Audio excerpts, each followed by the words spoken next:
एक समय की बात है। रामपुर गांव में भल्लाल देव नाम के राजा रहते थे। भल्लाल देव भोले और मंदबुद्धि थे, लेकिन ये बात राजा के अलावा किसी को पता नहीं थी और अभी तक राजा की शादी भी नहीं हुई थी। अरे मोहन, कल मेरी दुकान से किसी ने पैसों की चोरी की है। मुझे तो चोरी करने का शक हरी और राजू पर ही लग रहा है, क्योंकि कल मैं तो दुकान से जल्दी घर चला गया था और वह दोनों ही थे दुकान पर। मुझे तो उन दोनों पर ही। अरे इसमें घबराने की कौन सी बात है। हमारे राज्य के राजा बहुत तीव्र बुद्धि है और बहुत होशियार भी है। तो तुम सीधे राजा के पास चले जाओ, वो बता देंगे कि कौन चोर है और कौन साहूकार। हाँ, तुम बिल्कुल सही कह रहे हो। मैं एक काम करता हूँ, कल सुबह ही राजा के पास चला जाता हूँ। फिर अगले दिन की सुबह हो जाती है। दुकान वाला आदमी अपने दुकान के दोनों लड़के हरी और राजू को लेकर राज दरबार में पहुंच जाता है। महाराज, ये दोनों लड़के मेरी दुकान में काम करते हैं। मैं कल घर जल्दी चला गया था। इन दोनों में से किसी एक ने मेरी दुकान से पैसों की चोरी की है। अब आप ही पता लगाइए। तभी महाराज भल्लाल देव मंत्रीवर को कुछ इशारा करते हैं। तभी मंत्रीवर वहां से चला और कुछ देर बाद मंत्रीवर अपने साथ एक गधे को लेकर राज दरबार में पहुंच जाता है। ये सब देखकर राज दरबार के सभी लोग चकित रह जाते हैं। अरे हरी, यह महाराज क्या कर रहे हैं? ये दरबार में गधे को लेकर क्यों आए हैं? हमारे पीछे गधे दौड़ाएंगे या हमें गधे के पीछे दौड़ाएंगे? मुझे तो कुछ भी समझ में नहीं आ रहा है। तुम दोनों के सामने एक मटका पड़ा है और उस मटके के अंदर 2 फल पड़े हुए हैं। तुम दोनों अपना एक एक हाथ डालकर उन फल को निकालकर वापस अपनी जगह पर खड़े हो जाओ। और हाँ, मेरा चतुर गधा जिस किसी के हाथ का फल नहीं खाएगा वही चोर होगा। तभी वहां पर चतुर गधे को छोड़ दिया जाता है। चतुर गधा सीधे हरि के पास चला जाता है और उसके हाथ में आम का फल था और चतुर गधा उस आम के फल को खाने लग जाता है। तो निर्णय हो चुका है, हमारे चतुर गधे ने राजू का फल नहीं खाया। इसका मतलब राजू ही चोर है। राजू को बंदी बना लिया जाए। महाराज भल्लाल देव की जय हो। महाराज, आपने तो पल भर में ही पता लगा लिया कि कौन चोर है और कौन साहूकार।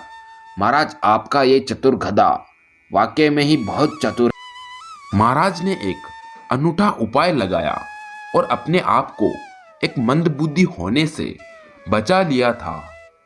फिर ये बात पूरे गांव में बिजली की तरह फैल गई थी कि राज दरबार में एक चतुर नाम का गधा है जो वाकई में ही बहुत चतुर है।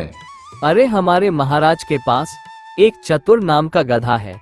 पता नहीं महाराज उस चतुर गधे को कहां से लेकर आए थे। राजा उस चतुर गधे को एक महाराज की तरह देखभाल करते हैं। अरे मेरे एक बात समझ में नहीं आई। राजा किसी का भी फैसला सुनाते हैं तो उसके हाथ में फल क्यों देते हैं? मुझे तो समझ में नहीं आया।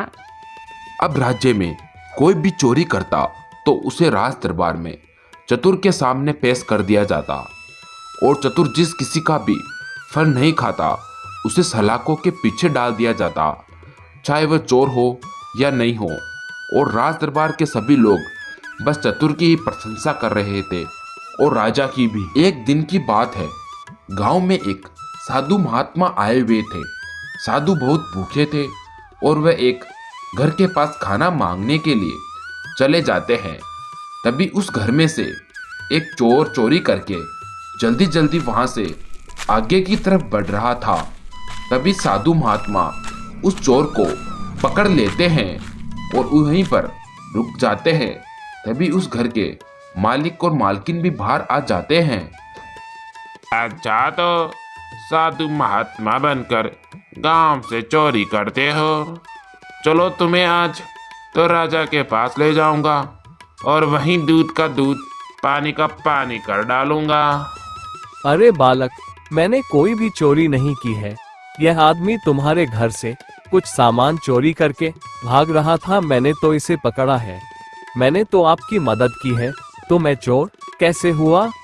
अयो रामा, मैं एक काम करता हूँ, ये चोरी का इल्जाम साधु पर लगा देता हूँ ताकि मैं तो बच जाऊँ। अयो रामा, मैंने कोई चोरी नहीं की है, चोरी तो इस साधु ने की है। ये चोरी करके भाग रहा था, मैंने तो इसे पकड़ा है।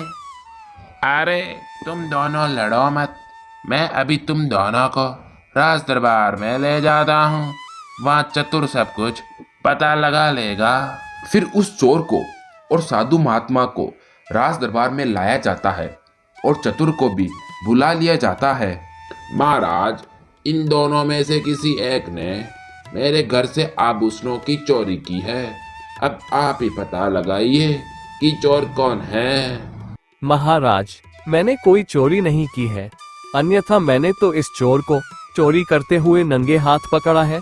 महाराज, तुम्हें कहने की कोई आवश्यकता नहीं है, हमारा चतुर सब कुछ पता लगा लेगा।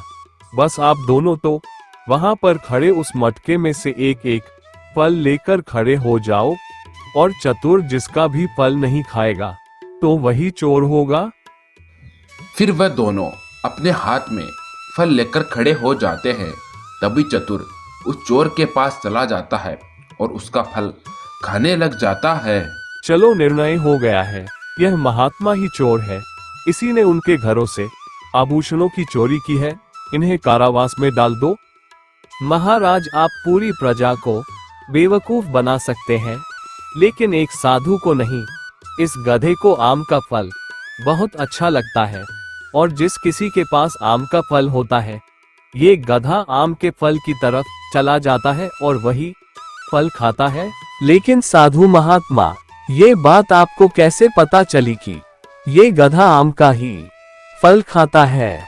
क्योंकि यह गधा मेरा ही है। मैं जब रास्ते से आ रहा था तो तेज तूफान के कारण मेरा गधा मुझसे दूर हो गया था। फिर उस महात्मा ने सबके सामने दूध का दूध और पानी का पानी कर दिया था। महाराज को बहुत शर्मिंदगी महसूस होती है और वह सारी प्रजा के सामने शर्मिंदा हो जाते हैं। अरे, हमें तो लगा कि हमारे महाराज बहुत चतुर होंगे, उनका गधा भी बहुत चतुर होगा, पर असल में तो हमारे महाराज एक मूर्ख महाराज है। चलो, महात्मा की वजह से हमें पता तो चला।